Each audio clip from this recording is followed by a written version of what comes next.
এক স্বর্ণকারের মৃত্যুর পর তার পরিবারটা বেশ সংকটে পড়ে গেল। খাদ্য বস্ত্রে দেখা দিল চরম অভাব। স্বর্ণকারের বিধবা স্ত্রী তার বড় ছেলেকে একটা হীরের হার দিয়ে বলল, এটা তোর কাকুর দোকানে নিয়ে যা, বলবি যে এটা বেচে কিছু টাকা দিতে। ছেলেটা হারটি নিয়ে কাকুর কাছে গেল।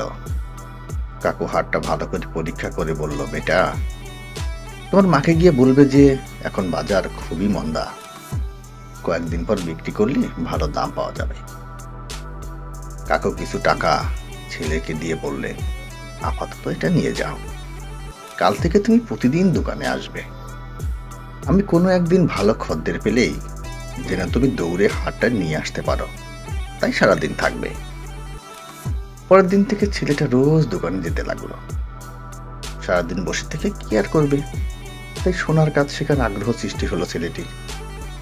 সময়ের সাথে সাথে সেখানে সোনা রূপা হীরের কাজ শিখতে আরম্ভ করল। ভালো শিক্ষার ফলে অল্প দিনেই খুব নামি দামি জহুরত বনে গেল। খুবই প্রশংসিত হচ্ছিল তার কাজ।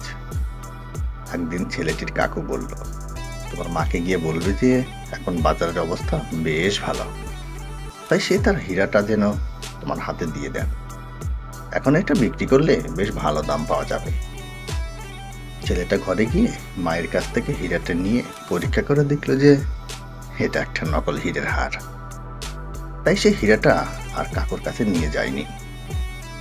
কাকু জিজ্ঞেস করলো, হারটি আনোনি? ছেলেটি বলল, না কাকু, পরীক্ষা করে দেখলাম এটা একটা নকল হার। তখন কাকু বলল, তুমি যেদিন আমার কাছে হারটি প্রথম নিয়ে এসেছিলে সেদিন আমি দেখেই বুঝতে পেরেছিলাম এটা নকল হার।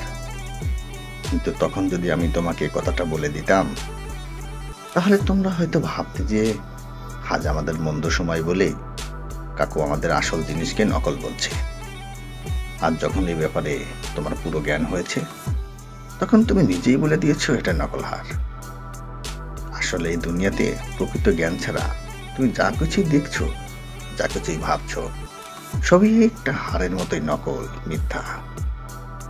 জ্ঞান ছাড়া কোনো জিনিসের বিচার সম্ভব নয়।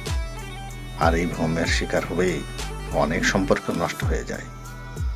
আমি সেই সম্পর্কটা নষ্ট হোক তা চাই না।